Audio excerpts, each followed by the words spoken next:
오늘 아침 함께 나눌 하나님 말씀은 에스더 4장 15절, 16절 말씀입니다. 제가 말씀을 읽겠습니다.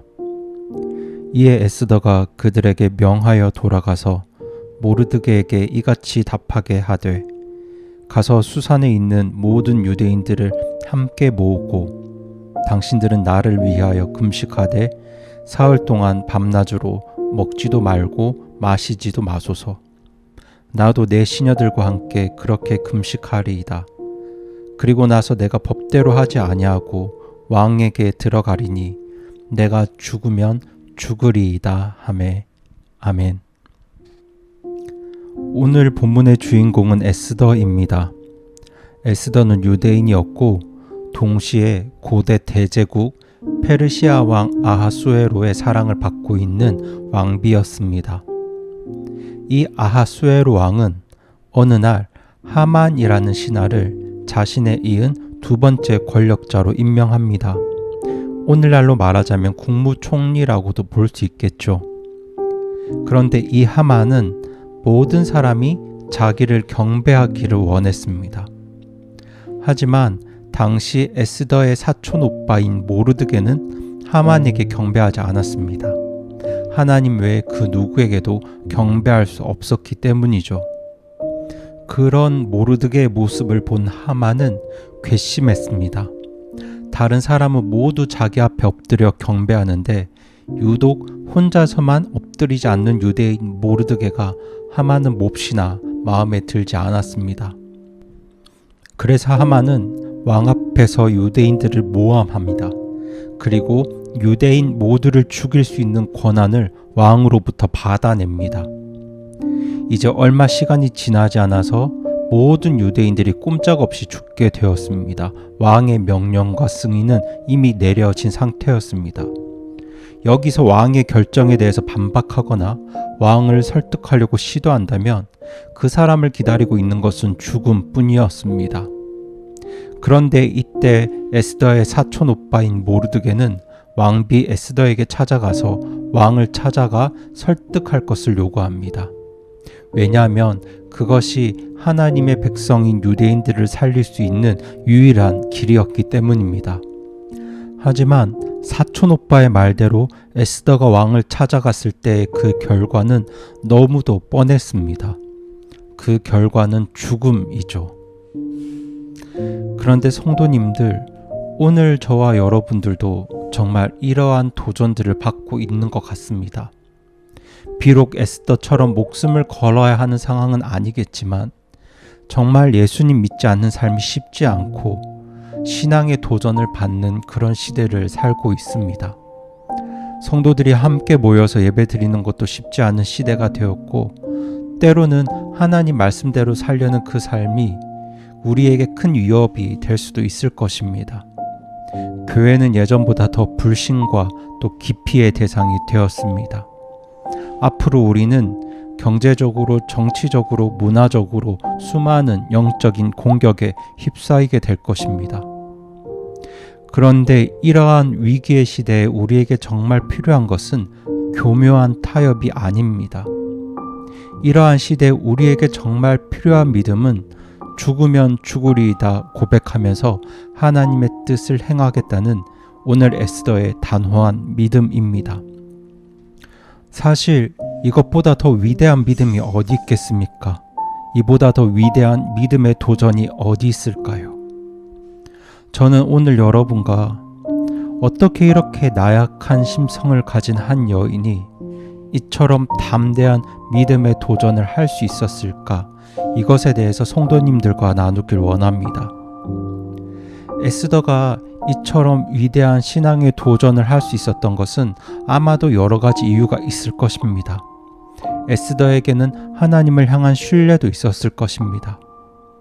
하지만 에스더가 이처럼 믿음의 도전을 할 수 있었던 가장 큰 이유는 이 에스더가 인생에서 보다 중요한 것이 무엇인지 알았기 때문입니다. 삶 가운데 더 중요한 것이 무엇인지 깨달았기 때문이죠. 사실 에스더는 처음부터 죽으면 죽겠습니다 이렇게 고백할 수 있는 사람이 아니었습니다. 에스더도 우리와 똑같이 나약한 심성을 가진 그저 한 여인에 불과했습니다. 처음에 사촌 오빠가 민족을 구원하기 위해서 왕을 설득해달라고 그렇게 말했을 때 에스더는 이런 지하에 그것을 거절합니다. 자기 목숨이 위태롭기 때문이죠. 그렇게 나약하게 굴었던 에스더였습니다. 이때 자신을 길러준 사촌 오빠 모르드게가 도시 한가운데 나가 큰 소리로 비통하게 부르짖으며 에스더를 설득했을 때 그 사촌 오빠의 설득 앞에서 에스더가 변화됩니다. 모르드게 때문에 원래는 죽어도 못한다고 했던 에스더가 이제는 죽으면 죽으리이다 그렇게 고백하는 에스더가 된 것이죠. 그런데 여기서 질문 하나 드리겠습니다. 이렇게 나약했던 에스더가 담대한 에스더로 변화되기까지 모르드게가 한 일이 무엇일까요? 모르드게가 한 역할은 무엇이었겠습니까? 이 모르드게는 에스더의 생각의 지경을 넓혀 주었습니다. 인생에서 더 중요한 것이 무엇이고 덜 중요한 것이 무엇인지를 깨닫게 해준 것입니다. 모르드게가 에스더를 내버려 두었다면 에스더는 좁은 자기 생각 속에 머물렀을 겁니다. 지금 자기가 누리고 있는 왕궁에서의 생활, 자기가 누리고 있는 권리, 이런 것밖에 볼 수 없는 좁은 시야를 가졌을 겁니다. 하지만 모르드게는 에스더의 눈을 뜨게 했습니다. 그런 좁은 시각에서 이제는 동족의 아픔, 동족의 고통을 볼 수 있는, 그리고 자기 민족을 위해서 몸을 불사르기까지 생각의 지경을 넓게 열어준 것입니다. 생각을 넓혀주고 마음을 넓혀주고 보다 큰 인생의 의미를 찾게 해준 것이죠. 왕비로서 나의 안위와 삶보다 더 중요한 것이 있다는 것을 모르드게를 통해서 에스더가 발견한 것입니다. 이처럼 에스더가 인생에서 더 중요하고 가치 있는 것이 무엇인지 깨달았을 때 이 에스더는 자기의 목숨을 걸 만큼 위대한 믿음의 도전을 할 수 있었던 것입니다. 예수님께서는 제자들에게 마태복음 6장 31절에서 무엇을 먹을까, 무엇을 마실까, 무엇을 입을까 염려하지 말라고 하셨습니다. 하지만 예수님의 말씀과는 달리 우리의 생각은 정말 무엇을 먹을까, 무엇을 마실까, 무엇을 입을까에만 머물러 있을 때가 많습니다.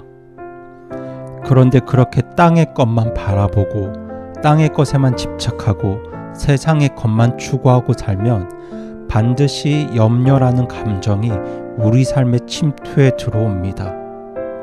땅의 것만 바라보며 사는 사람들의 특징이 염려 속에 산다는 것이죠.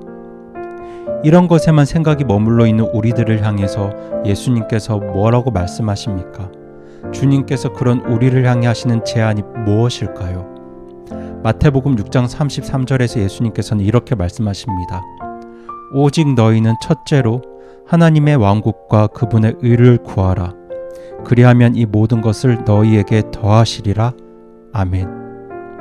이 말씀은 우리의 삶 속에서, 특별히 구원받은 성도들의 삶 속에서 더 중요한 것을 더 중요하게 여기라는 자녀를 향한 아버지의 애정어린 권면입니다.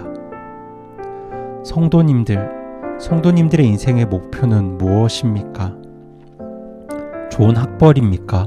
좋은 직장인가요? 높은 연봉입니까? 멋진 배우자입니까? 중산층의 안락한 삶입니까? 물론 이런 것들도 성취하기 쉬운 목표는 아닙니다. 정말 성취하기 어려운 것들이죠.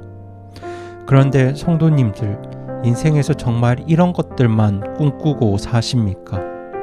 이런 것들만 있으면 행복할까요? 구원받은 우리들이 하늘의 것을 바라지 않고 하나님의 가치를 버리고 지옥에 갈 사람들과 똑같은 꿈, 똑같은 목표를 가진다면 정말 그것으로 후회하지 않을 자신이 있으십니까? 오늘을 살아가는 우리들은 정말 위기의 시대 속에 있습니다. 많은 신앙의 도전을 받고 있죠. 하지만 이런 때일수록 우리는 땅의 것만 보지 말고 더욱 하늘의 것을 보아야 합니다. 7, 80년 인생만 보지 말고 그 뒤에 펼쳐질 영원한 인생을 볼 수 있어야 합니다.